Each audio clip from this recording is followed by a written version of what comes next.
भगवान के विषय में कोई तर्क करने आवे ना, हाथ जोड़ लीजिए, जय सिया राम। आप जाइए विजेता बन के खड़े रहिएगा। शंकर जी कहते हैं राम अतर्क बुद्धि मन बानी। और जब साहब तर्क करने वाले को जीवन में कुछ मिलता उलता है नहीं।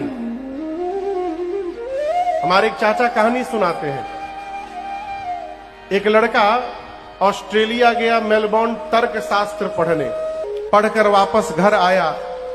जब घर आया तो माँ तो नाचने लगी, मेरा बेटा आ गया। उसने जाकर पिताजी को प्रणाम किया, बैठा। माँ दौड़ कर गई और एक प्लेट में 2 पीस लड्डू ला करके पानी पीने के लिए दी बेटे को। बेटा बोला, माँ मैं 5 साल तुमसे दूर रहा हूं, तर्क शास्त्र पढ़ने गया था, तुम देखो मैंने क्या पढ़ा है। माँ बोली दिखाओ। बेटा पूछा माँ से, माँ ये कितने लड्डू हैं? माँ बोली कितने लड्डू? 2 लड्डू। बोले यही तो बात है, मैं तर्क से सिद्ध करूंगा ये 3 लड्डू है। अब माँ बोली कौन सा पढ़ाई तू पढ़ लिया? बोला देखिए मैं सिद्ध करता हूं, ये 1 लड्डू और ये। माँ बोली 2। बोली 2 1 कितना हुआ? माँ बोली 3 हुआ ना 3 लड्डू।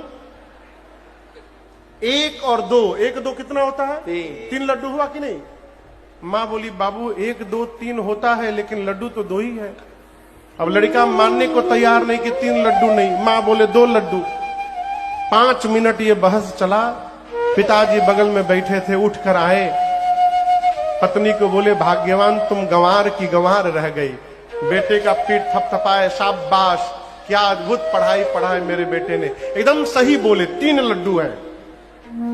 पिता 1 लड्डू अपने खाया, दूसरा लड्डू पत्नी को खिलाया। अब बेटे से बोला तीसरा तुम खाओ।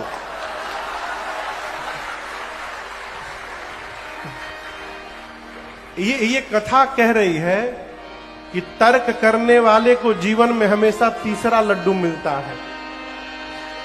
इसलिए तर्क वर्क के चक्कर में नहीं पड़ना चाहिए, अपने इष्ट में निष्ठ रहना चाहिए। ये निष्ठा ही हमको जगत में प्रतिष्ठा प्रदान कराएगी।